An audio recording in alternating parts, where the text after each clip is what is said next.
camps, and it doesn't give us a clear idea of how many people are dying. All of this stuff is happening in secret. The children of these detainees have been sent to state-run orphanages and boarding schools where they are taught to hate their own religion, identity, and are forced to speak Chinese, are subject to abuse and torture. The parents don't know where their kids are. Most towns and villages in East Turkestan are almost empty. Around 70 to 80% of the civilians are all gone. You walk through the street and it's eerily silent because most people are in some form of detention or prison. Schools and factories are now being transformed into these concentration camps. The entire nation of East Turkestan has essentially become a dungeon for its people because China monitors their every action, even in the homes. So there are millions of Han government cadres who are living in Uyghur homes to make sure they're not engaging in religion and to assess their political views. Practicing Islam is completely banned.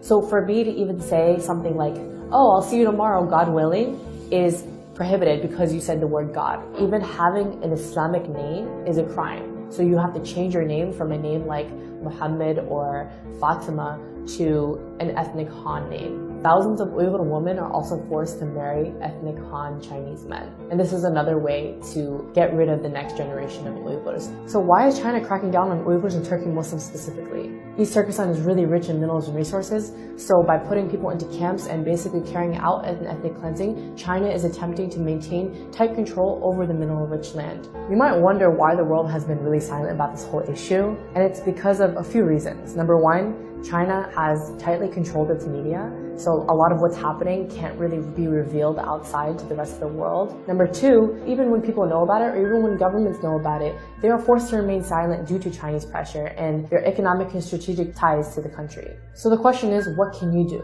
What we need you to do is raise awareness, because right now, most of the world has no idea that this is happening. Pressure your government leaders to acknowledge China's occupation of East Turkestan and its systematic campaign to wipe out the Uyghurs and other people of East Turkestan. Support your local Uyghur communities. They're in dire need of international support. Come out to their protests. Organize protests in front of Chinese embassies and bodies that can actually take action to challenge China's ethnic cleansing of the Uyghurs.